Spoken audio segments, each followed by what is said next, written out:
Pues si no es difícil comerme, lo he intentado. No te voy a decir que no, pero tú lo has visto. ¿Cómo me dijiste que estaban mis cubrebocas? Ay. ¿Cómo crees que quedan después de comer encima de ellos? ¿Cómo no? Gracias, qué amable. Gracias. La desinfección. Ay, sí. Qué horrible, qué horrible. Qué horrible episodio nos ha tocado vivir. Sí, pero sí nos volvió medio loquillos, ¿no? Pues mira, sí. O sea, la morfología de las viviendas ha cambiado mucho, pero más o menos por 1910-1920 el gran cambio son las vecindades. ¿Y tú viviste en una vecindad?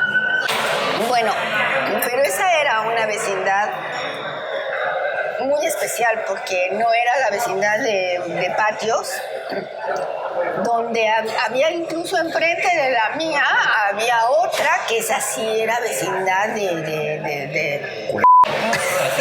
Nosotros estábamos en una vecindad como muy de clase media. Tanto las izquierdas como las derechas han negado la existencia de la clase media de forma alternativa, de acuerdo a sus propios intereses, ¿no? Bueno, si fuera así, si no existiera esa clase media, nosotros hubiéramos sido clase baja. ¿Sí? Sin embargo, no. Mi casa era una especie de dúplex. Por eso te digo, no era una vecindad como las que te puedes imaginar. O sea, éramos vecindad con columpio y árbol integral. Y así es como uno construye las clases, ¿no? Como que empiezas a ver un pequeño privilegio que realmente no tiene tanto peso. No, pero ahí es donde te digo, las otras vecindades no tenían eso. Columpio, exacto. Sí, no tenían eso. Pero arriba lo que había eran viviendas de un cuarto redondo. No sé si tenían baño, yo creo que no. Yo creo que había un baño común para todas esas viviendas. Era lo más usual. Y que allí en uno de esos cuartitos vivía una señora a la que le decían la pelucas. En cualquier lugar tiene que haber alguien así. Siempre hay una pelucas. O pelos. Esa señora, los niños de las otras vecindades y los niños de mi vecindad, entre ellos mi hermano, el vecinito de arriba, se reunían a jugar tochito. Y la pelucas les aventaba cubetadas de agua para quitarlos de ahí. Tenía que ser la pelucas. Porque tú dejas esa habitación, bueno, ese lugar. Ese lugar a los 9 años. A los 9 años y te vas a vivir a una casa privada. Sí, a una casa sola. Ha sido una hacienda. Por eso se llamaba San Pedro el Chico. Claro. ¿Cómo te explicas un nombre así si no es una hacienda? Y esa casa tenía a su alrededor algo que era el lecho seco de un río. Pero ¿cómo fue la sensación de pasar de una vecindad a una casa? Porque a lo mejor de ahí viene precisamente ese retraimiento. Como la casa sí te hace una naturaleza distinta, ¿no? Sí. Por ser una... Digo, porque eso creo que es lo que es muy rescatable de una lógica distinta habitacional. De una comunidad, de alguna manera. Porque lo que resuelve la casa ya está, digamos, medianamente resuelto de formas muy similares a lo largo del tiempo. Porque todos seguimos durmiendo y seguimos comiendo y seguimos descansando y cagando, ¿no? Bueno, no era algo que sea muy bueno mencionarlo cuando estás partiendo tus enchiladitas. Pero bueno, eso bueno. Nunca ha tenido para mí ninguna importancia. Pero bueno, entonces vamos a seguir hablando de caca. Más allá de esas soluciones inmediatas de lo que sucede adentro de la casa, la lógica como se interrelaciona esta vivienda o esta diferente solución de la vivienda sí cambió diametralmente a principios del siglo pasado. Hubo algo que a mí me atrapó de San Pedro. Era mi jardín propio. Claro. Estás en una casa, sales a tu jardín y sigue siendo enteramente tu casa. No es a medias, es enteramente tu casa. Pero sales de tu jardín y estás en despoblado. Ahí sí no hay duda alguna. Ahí estás en la zona de nadie, ¿no? Sí, bueno, la vía pública. Completamente, pero Y en cambio en la vecindad no. ahí juegan, ahí hay encuentros, ahí, qué bonita vecindad. Los sapitos hacen los sapitos hacen Que lo que me parece interesante es que después de estar ahí en San Pedro del Chico, tú te independizas, Bueno, me caso. te casas. Y Sí, no- bueno, claro, me independizo. Vamos a reírnos aquí en medio del machismo. En los 60, Exacto. independizarse, casándose. Exacto, con mi papá y su bigotote, ¿no? Pero te casas y te vas a vivir a Lomas de Plateros, que hizo Mario Pani. Un año después de que hace Tlatelolco. Cuando hablan de Plateros y dicen que están en el manicomio, no. No, cuando salió las torres de Plateros, o torres de Miscuac, no sé cómo se llama, Tres de resulta que yo dije, yo allí no Sabludowski y viviría. de Teodoro González. Yo allí no viviría por nada del mundo. Cuando has entrado al manicomio y has visto claro, el claro. sufrimiento, ya has visto sus fantasmas. Claro, claro. Pero sí, hay un peso que no se puede quitar del sufrimiento. Es algo así como que te dicen, bueno, ahora vamos a hacer unos multifamiliares en Auschwitz. ¿Te irías a vivir a Auschwitz por mucho que pusieran mucha ventana? Pues no. Si alguien me decía en una de esas, es que Tlatelolco hay que respetar el olor que está ahí. Porque imagínate si alguien en la plaza decidieran de pronto, vamos a hacer aquí una plaza comercial y ponemos cines. No, y uno dice, ¿pero por qué hay que mantener eso? Pues porque es una Pero no se herida. puede. Dice, pero no deberías de querer cerrarla. Y dices, no, las heridas no se deben de cerrar. Las heridas se deben cerrar. Sí, pero tiene uno que Pero saber la que estuvieron, cicatriz ¿no? ahí debe quedar. Sí. Plateros yo lo viví de dos maneras. Yo trabajé para el FOBI y yo hacía estudios socioeconómicos. Claro. Pero esos Pero sí, estudios socioeconómicos eran nadaste adentro. para las personas que solicitaban el crédito para ir a vivir allí. Se hacía la investigación y se indicaba si de acuerdo a lo que nosotros veíamos era propicio dar ¿Crédito o no? crédito. No tanto el crédito, porque no era una investigación de crédito, era una investigación social. Ya. Si las familias eran honorables. Qué horror. Hay como que tres grandes divisiones en cómo se dan créditos o cómo accionan los créditos de forma a nivel país.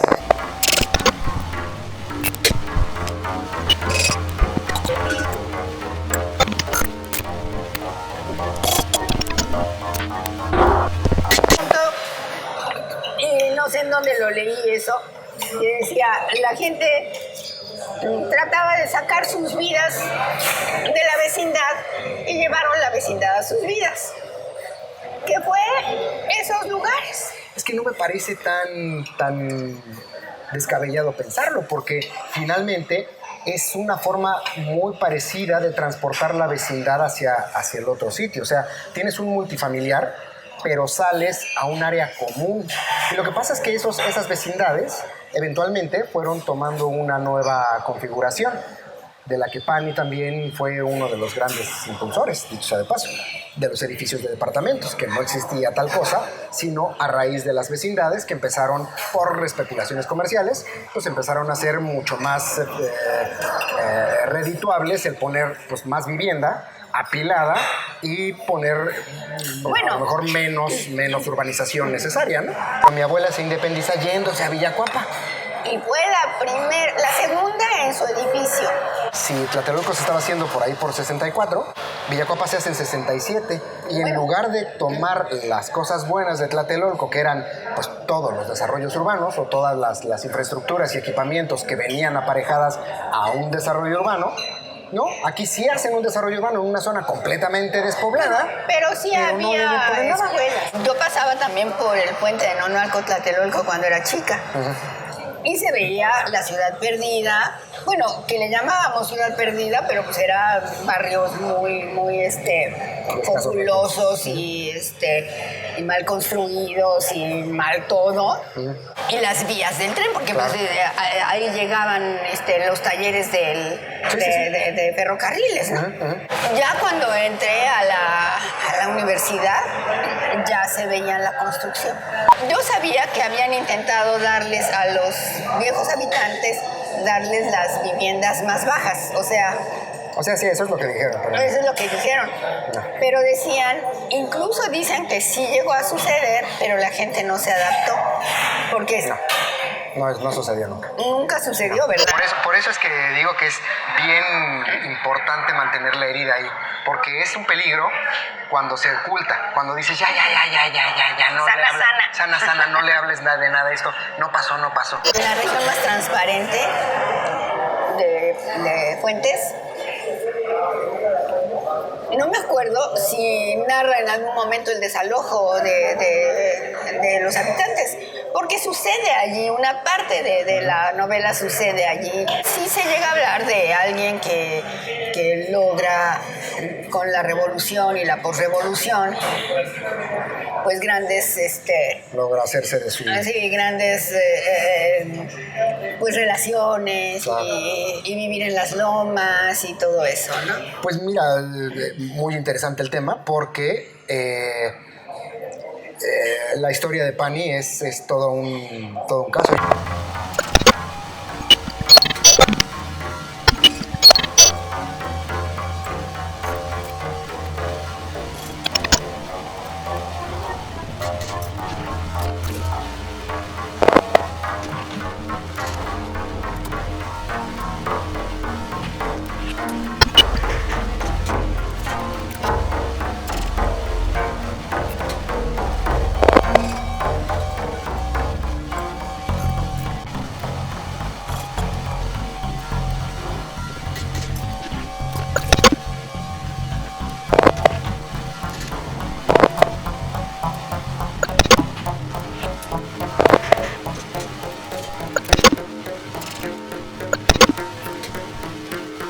Lo que es tener tíos, ¿eh? Claro, es verdad que se enfoca la vivienda a partir de la clase social.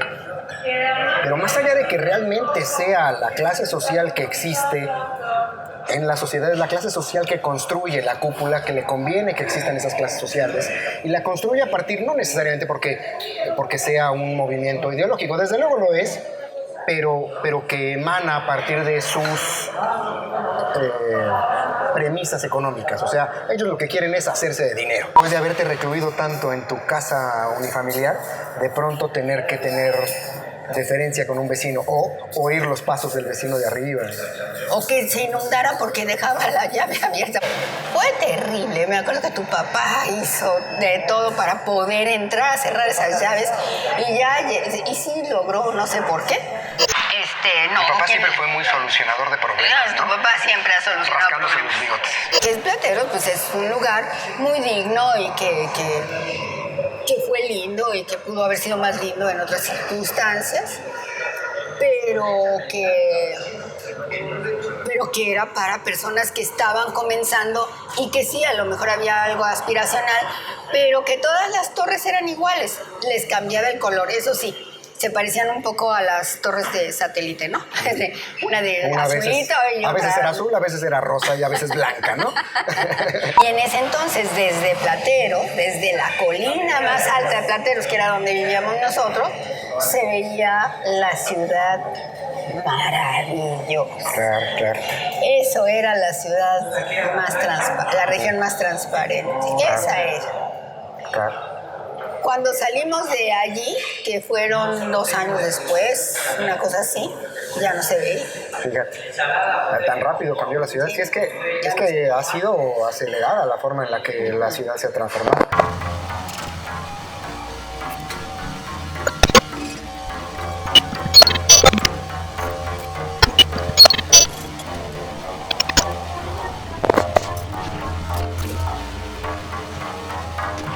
¿Cuáles son las cosas que tú encuentras que un multifamiliar no resuelve? Ya me dijiste uno, yo tenía que ir caminando Sí.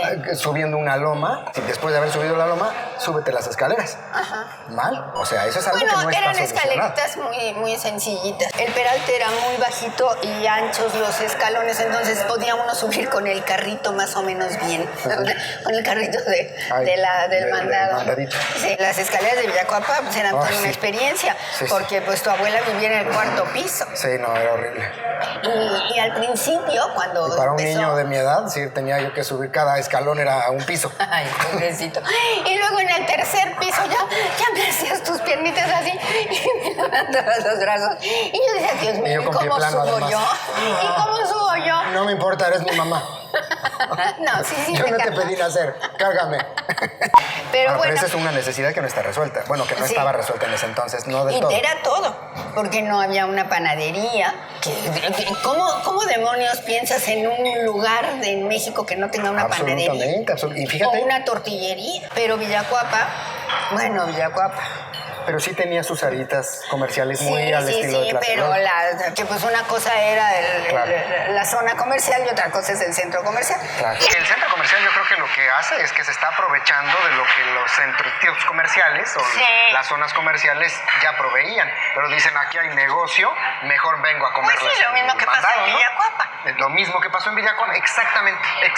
Villacuapa es Lo el mismo mejor que ejemplo. pasó en Villacuapa. O sea, que lo que ahora es el mercado municipal, digamos, de Villacuapa, el público, era antes el sardinero. El sardinero tenía una exclusividad.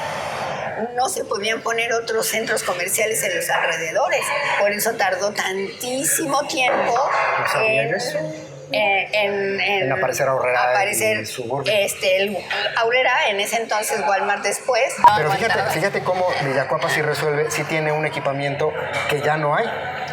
Cada vez que bajabas, querías agarrar agua y había una toma de agua allá abajito. Sí, no, bueno, esa toma de agua como nos sirvió. Incluso Impresionante. Y había ahora, un chorro. mi mamá todavía era dueña del departamento y lo rentaba. Sí. Entonces, pues todavía tenía derecho, ¿no? Ajá. Ya llegó el momento en que cuando vendió el departamento, pues ya no tenía derecho y las personas de los alrededores, pues empezaron a ver que estaban robándoles agua. Y entonces, porque no sé quién pagaba esa agua, no sé a quién estaba adscrita a esa toma. Es algo de la municipalidad. Bueno, pues No la hay un cosa es medidor que de eso. así llenaba mi mamá el tinaco, ¿no? Pero es que esas cosas suceden cuando están tan desposeído alguien que lo poco que obtienes a tu alrededor te lo apropias, ¿no? Creo yo. No lo van a quitar. Si usted No se lo van a pone quitar. esa obstrucción de la vía Pero pública y lo va a quítenlo, que va al juez cívico, quítenlo. señor, Quiero ¿no? ver que lo quiten. Bueno. Yo quiero ver que quiten eso. Lo vamos a quitar, no se preocupe. Órale. Y podemos arreglar el tema del tianguis. No es de madrazos, es un asunto de legalidad. Pongan su pinche madre. Y tráeme el palo. Tráeme el pinche palo. Tráeme el palo, güey. O sea, es más o menos En como... Villacuapa sucedió otro fenómeno con las casas solas y que el área verde común se la apropiaron y le pusieron Una reja. rejas y Sí, se la ese se ve. apropiaron. Es que no estando esas rejas, y no es justificación, pero es una explicación del fenómeno. Allí se agazapaban muchachos bebiendo o drogándose o parejitas en actos amorosos. Que yo creo Sí. que estaría bueno dejar de perseguirlos, ¿no? Porque si los dejas de perseguir, entonces ya no se tienen que esconder. Bueno, pues la cosa es que... Y ya pueden irse a la Alameda, por ejemplo, ¿no? Porque yo creo que le has dado exactamente a un punto más que no está solucionado, que es un área de ocio. En las áreas de ocio que sirven para eso, para no hacer nada, ¿no? Para sentarte, para leer el periódico, para ponerse a besar con la pareja, lo que sea que tú decidas hacer con tu ocio. Pero lo más de Plateros no tenía nada. Nada. Eran los edificios Sí, y ya. y que Tlatelolco sí más o menos resuelve, ¿no? Y sí, mucho. Pero no del todo. Precisamente hablando de los lugares de servicio y de estacionamientos, para poder hacer una mudanza o bajar algo, bajar material de construcción. Bueno, en ese o- entonces no había nadie. Claro, pero ahora sí, y ahora ya no tienen lugar en donde estacionarse y se tienen que quedar en medio de la calle mientras descargan el camión. Y es Y un luego lata, ¿no? se hizo todo un problema precisamente allí en esa avenida, que era una avenida grande de dos sentidos, en donde la gente empezó a hacer los camellones de coches estacionados. Exacto. porque no están bien solucionados los estacionamientos, nunca los tuvieron. Sí, los coches estacionados allí hicieron el camellón y era una lata, Sí, y me que acuerdo. si alguien tapaba de un lado y no se podía salir del Exacto. otro y no sabías ni de quién era el coche. Sí. O sea, que Luego era- sucede mucho en los multifamiliares, ¿no? Que alguien se mete en tu lugar asignado y entonces se ponen para que no salgas, para que aprenda el otro a comportarse como uno se debe, hasta que te toca a ti, ¿no? El Infonavit empezó a generar vivienda lejísimos del centro de la ciudad. ¿Cómo lograr que esos desplazamientos no sean en detrimento de la persona, ¿no? Claro. Y entonces hablan de las ciudades verticales. Y ese es exactamente lo que han sido otros desarrollos que están encima, cerca, pero que son exactamente esos palomares. ¿Sí? Y entonces ese es el punto. ¿Qué es lo que eliges? ¿Entre qué te da a elegir el sistema? Es que es eso. ¿Entre qué te da a elegir el Sí, sistema? Si estás no tocando tienes, el nervio doloroso. los recursos, ya sea ¿Y por que qué no porque te tienes los estás... recursos, no? Bueno, sí, pero ya sea que te estés independizando de la casa paterna o que simplemente nunca has tenido esos recursos y ahora tienes 2, 3 hijos y quieres Claro. darles un techo seguro. Claro, Entonces te vas a esos lugares claro, y en esos lugares además hay una inseguridad terrible. claro. Sí, no, eso es lo que me parece terrible del sistema social en el que estamos. No tanto que te construya una casa lejos, sino que no te dé la posibilidad de quedarte ahí. O sea, que realmente no busque el desarrollo de esa zona para que tu centro de trabajo esté ahí. Por ejemplo, en la fábrica San Rafael, la de papel,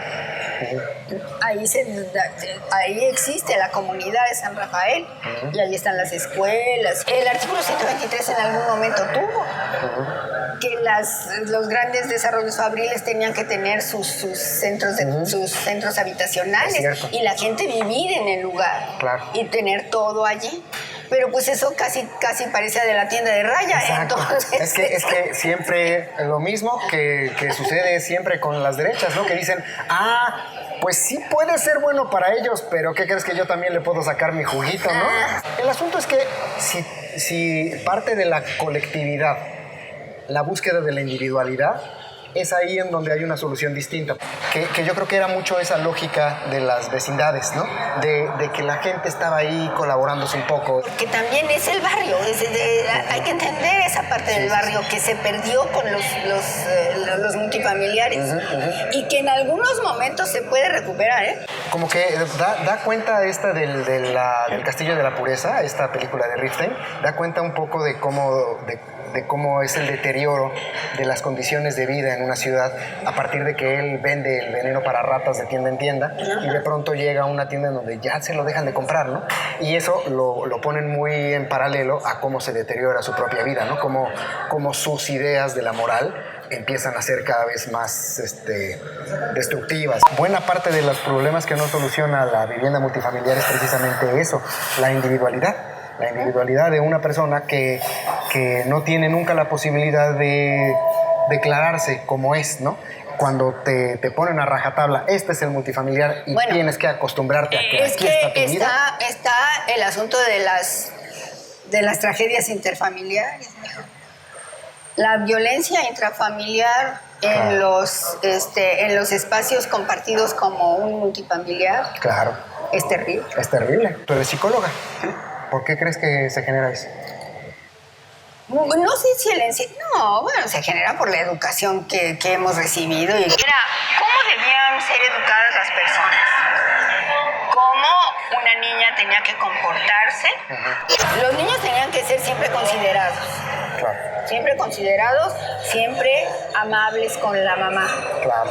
No se soportaba tampoco que un niño se le Diera las barbas, se le- que estuviera no, cuestionando las ideas. o le dijera algo a la mamá, porque entonces Claro. el papá se lo ponía como chancla. Claro. Y él, te voy a acusar con tu papá, ¿no? O sea, Sí. ¿qué es lo que te quiero decir con esto? Yo no quiero hablar del machismo solo como machismo heteropatriarcal. Es esa forma de concebir el comportamiento de hombres y mujeres. Cómo la mujer tenía que ser precisamente el ejemplo a seguir de las niñas, de sus hijitas, y cómo debía ser esa figura señera que debía respetar los niños. Pero el papá no. Cierto. O sea, era infantilizar a todos los demás, salvo al heteropatriarcado. Pues suena horroroso. Finalmente es eso, no es tanto el macho como el poderoso contra el débil, ¿no? Aquel que demuestre debilidad siempre es el que va a ser el... Porque no me vas a decir que las mujeres con gran poder y no son machistas nada más. Exacto. ¿No? Es poderoso, es el poderoso. Es el poder contra el débil. Contra el débil. Y si puedes debilitar a los otros poderosos, Exacto. también. Es ahí cuando invisibilizas al otro, cuando es débil, ¿no? Porque Por eso te si el digo. otro es poderoso, entonces ya no es invisible. Porque la colectividad es muy chida cuando dices, bueno, entre todos vamos a ver por todos. Pero cuando el poderoso Eso dice, no, pocas veces. pero lo que mejor podemos hacer es que todos ustedes sí se colectivicen y se vayan para allá, ¿no? Así todos juntitos y que no se me rejunten en donde sí tengo mi privilegio. Y todos ustedes allá lejecitos en donde todos los piojosos se puedan, ahí les pongo su agua y ¿qué más te hace falta? ¿Mercado? Aquí está tu mercado. A lo mejor pasa eso que me platicabas de algún psicodrama que me parecía muy interesante, en donde si un evento trágico o un evento problemático sucede en un ambiente muy amplio, nadie se hace responsable, ¿no? O sea, si a alguien le da un ataque cardíaco ahí en medio de la Plaza de la Constitución, todo el mundo hace como que nadie vio nada y nadie sabe, alguien que se haga responsable, pero si pasa en la combi del pecero, todo el mundo dice, a ver, ayúdenle al señor, ¿no? Y puede ser exactamente el mismo señor y el mismo lugar, pero como sucede en una comunidad circunscrita, la gente sí colabora mucho más porque es más controlado, ¿no? Puede ser. Esa es una de las cosas que te encuentras de contrastes Claro. en esos lugares en donde te obligan a vivir de esa manera. Sí, porque vivimos en una sociedad en conflicto, ¿no? O sea, que no importa si vivimos en un ambiente multifamiliar o unifamiliar, la sociedad está en conflicto y ese conflicto se refleja en un montón de situaciones.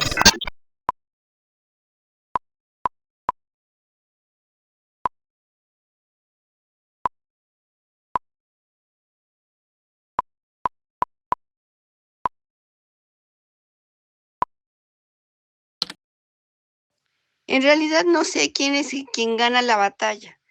Eh, Ambas tienen grandes virtudes y ambas tienen grandes desventajas en cuanto incluso a la masificación que se da dentro de sus espacios. Pero para mí, Villacuapa me resulta más segura que Tlatelolco. Muchas gracias, madre, por la entrevista. Suscríbete, porfa, y dale like, y comenta, Pues y aunque comparte. no tendría por qué darle like, ¿eh?